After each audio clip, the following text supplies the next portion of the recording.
What would you like to be in future? I'd like to be an aeronautic engineer. Whatever your children's dreams are, they depend on you to achieve them with the Educational Protection Plan, EPP, from Leadway Assurance. So, visit us today via our website on www.leadway.com or call us on 01-2800-700 to ensure your child's education with EPP. Leadway Assurance, ensuring happiness since 1970.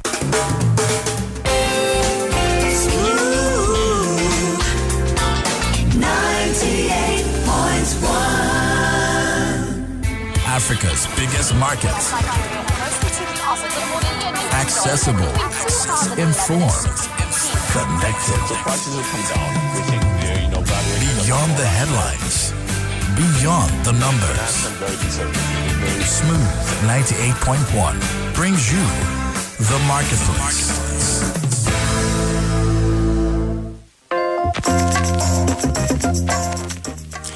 Hello again, Lagos. This is Rodas on the Marketplace. Welcome. I hope you guys have been enjoying the series that we've been doing, which was on innovation and creativity. Last week, we were talking to the fabulous doctor in the University of Benin, talking about stem cell research. The week before that, fashion design, so on and so forth. But today, I'm talking to my movie creators out there. I'm talking to my directors, producers, financiers out there, people in Nollywood. We are talking about target marketing today. And I have, of course, my man, the genie, on the ones and twos, and Tunji Andrews. You guys know Tunji Andrews is going to pop up after the show is over. You already know that.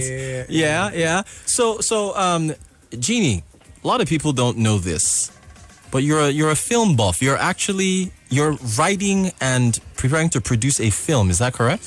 Well, I studied film production. That was my major. Yeah. I stumbled into radio by accident. But accident. Yeah. But then again, well, a good accident. But then again, I thought that I didn't want to go into the movie industry at the time I had finished, which was years ago. Yeah. Because I felt that the time wasn't ripe. It's just like James Cameron. I mean, he did what's it called, Titanic. And Avatar. And Avatar. Yes. But he had written Avatar long before he produced Titanic. But he couldn't produce Avatar because the technology wasn't there for him to actually, him to produce it at the time. So I felt that for me to produce the kind of film I wanted to produce, the time wasn't right at the time. We didn't have the resources, we didn't have the technology, we didn't have that. But I kept on watching from the sides and seeing how things are being done. And I'm thinking, okay, I think we might be able to do something this time. So I've been speaking to a couple of friends of mine who we both studied film together. Yeah. There's a guy, Steve Gukas, we've been talking, and we're hoping that we're going to take it out from the back burner and bring it forward. Good stuff. You mentioned resources, right? One of the, this is Nigeria in general. Costs. One of the highest burdens that one has to deal with in terms of movie making is hurdles, right? And one of the hurdles, of course, is cost. Is your film a general audience film or targeted to a specific audience? It's general audience. It's general audience, yeah? Audience, yes. Okay, excellent. Now, of course, with Nollywood, the issue, of course, at some point, you're going to have to deal with financing, right? Obviously. And raising money in order to get the film out there in theaters, distribute and so on and so forth. So the person we're talking about today is a billionaire that owns Legendary Entertainment. His name is Thomas Tull, right? And Mr. Tull just recently closed a deal with the richest man in China. I'm talking about what's his name, Wang Jiajin, right? Yes. A lot of people think it's Jack Ma. They think it's Jack Ma of Alibaba, but it's not. Jack Ma is the second richest man in China. So the thing is this: Legendary Entertainment, and this is for $3.5 billion, right? Legendary Entertainment's model is to reduce cost by focusing on their target audience. Now, what he's done, he uses tent poles there's a big tentpole film that Tunja and I have been very excited about. Yeah, and that is why. In fact, I know people are probably tired of me on Twitter with the movie. I think someone says it was an obsession, but I am proof that it worked. Exactly. I am proof that it worked. Now, what they've done with their marketing, he uses analytics, and this I want people who are like the genie, who are planning on going into film, who are planning on trying to reduce costs, to use technology and analytics, also social media aggregation, to study your target audience, who you are actually going to be focusing on for your particular product. Right now, with him and with Batman versus Superman. Tunja, we all know that the movie, when you looked at the trailers, when you looked at the ads, there were things in the trailers that specifically targeted... Spoke to me. Spoke to you. Yeah. Someone who's read the comic books. Yeah. Somebody who's the cartoons. Years and years. So on and so forth, right? The franchise. The franchise and so on. So when the film came out, of course, there was the big controversy with the critics. And the critics, they hated it. They're saying it wasn't good. It was too dark. Yeah. But you see, here's the thing, right? This is the first time I would see a movie adaptation of a comic or a game or whatever it was that spoke to the gamers target and audience. I mean, exactly. every scene was it was reliving a part of my childhood, because I was just seeing stuff in my mind that I had imagined while I was a child, reading the comics, reading the books. I had this big hardcover, The Death of Superman. And the fight scene in that movie kind of just brought that to life in my eyes. I was literally almost in tears. I'm sure at some point. it's more like that. Aha, that was it. Exactly right. I kept going. Did anybody see that? Did anybody see that? Exactly. But those who did not read the comic books, it will go over their head. True. Now that is a good point. However, the success of the film now largely was driven by its target audience, right? Even though the target market. The target market. So this is the thing. By using by targeting your audience and specifically looking for those that you know are going to go for your product. In this case, Legendary Entertainment has shaved up to 15 to 20% off of their costs. And what they've done, they've co-produced this movie. They co-produced a lot of the Warner Brothers movies. They co-produced, Batman vs Superman, 300, Batman Begins, and they've been able to make a lot of money as far as the successes are concerned. And so this is even extends. I personally, I've always wanted to open a gym, right? But Tunji, with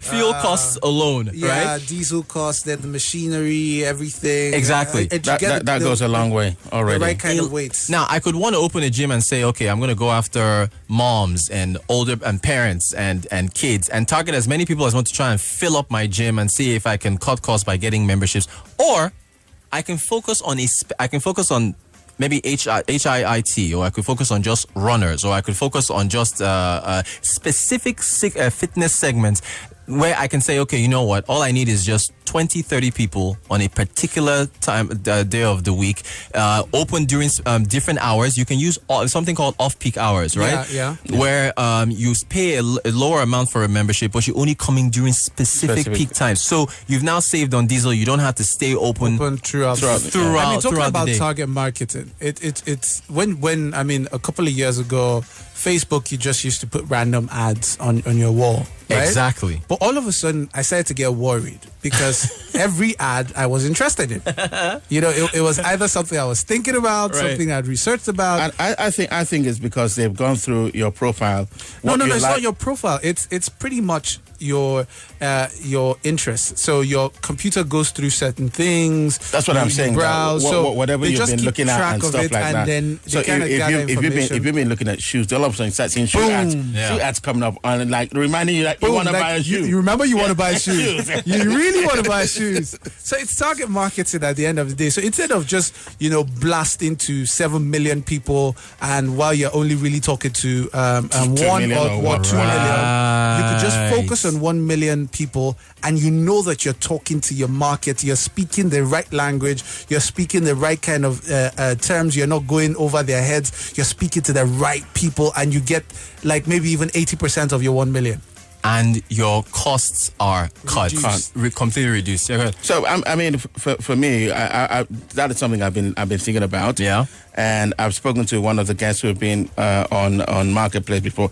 That's Miss Bolanlia Austin Peters. Yeah. We've had a bit of a chat, and she seems pretty much interested. So I'm pretty happy that I'm turning some heads in my direction, and hopefully things will get to a head. Excellent. I also want to give a quote here from Jim Breyer, right? Jim Breyer is a famous venture capitalist. And so speaking of venture capitalists, he's also an angel investor. I hope listeners remember, I think it was about 3-4 weeks ago when we had an angel investor, venture capitalist on the marketplace that was telling us all about venture capitalism and what they're looking for. In your business plan, if you're going to get an investor and you want to pitch these kind of things, they want to make sure that you can cut costs, right? And here is what Jim Breyer had to say about Thomas Tull. He said, quote, Thomas had an incredible long-term view of the business and a passion for how analytics and technology can help to leverage what has chronically been a high fixed cost structure business. And this is him referring to to Hollywood and raising financing for film. Jim Breyer, he was one of the earliest investors in Facebook. He was one of the people that right now, as if the man doesn't have enough money, his money is just flowing through his coffers now. Again, sat on the board of Marvel. He pumped over $100 million into Legendary Entertainment because of the vision there, because of the cutting of the cost structure. So again, if this is, something that you're going to go into, just remember to use as much as you can, study your audience, and basically use that in order to cut costs, and you can actually see your revenues jump. Yeah, I think with the venture capitalists, if you can, someone that's going into film, because when you watch a film, you see that there's so-and-so production in association with so-and-so production, right? So that different production companies come together. So they're more like the venture capitalists who have come together to actually, finance the film. So, Tunji, we're gonna save Nollywood, yes? Or does Nollywood need saving? I think it does to a certain extent. Yeah. I mean, every single time, every single day I wake up, I try to see how one can, narrow down to your target market. I found Twitter. Twitter was a fantastic tool to just speak to my target market. Not everyone is following me, but just the people who see what I talk about as interesting. And hone in on your message. Exactly, on my message. But I now found Snapchat.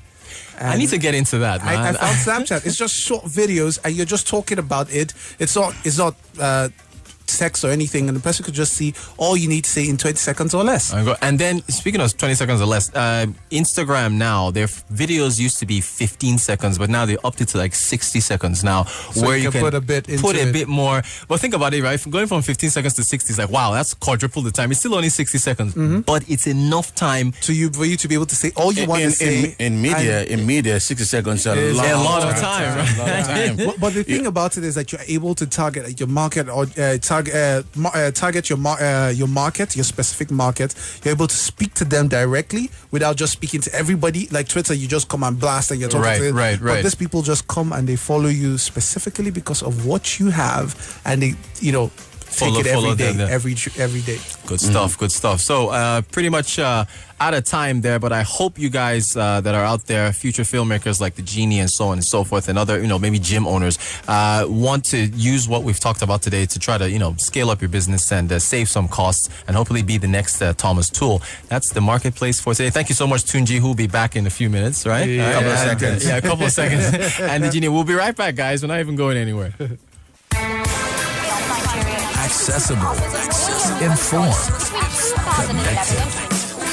Our approach has always been very different. The Marketplace on Sweetest 98.1.